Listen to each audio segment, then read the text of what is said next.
Hello everyone, how are you doing? This is MD Tech here with another quick tutorial.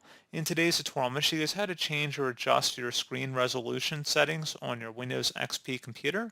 So this should hopefully be a pretty straightforward process here. And without further ado, let's go ahead and jump right into it. So all you have to do is open up the Start menu and select Control Panel on the right panel here. Underneath Pick a Category, select Appearance and Themes. And then underneath or pick a control panel icon, select display. And now you want to select the settings tab. And where it says screen resolution, you can adjust it by scrolling this bar either to the right or to the left. So pretty straightforward process on that. Go ahead and select yes if you want to save the change there. And you can also identify the resolution by just selecting the identify button if you want to adjust different monitors if you have more than one connected to your computer.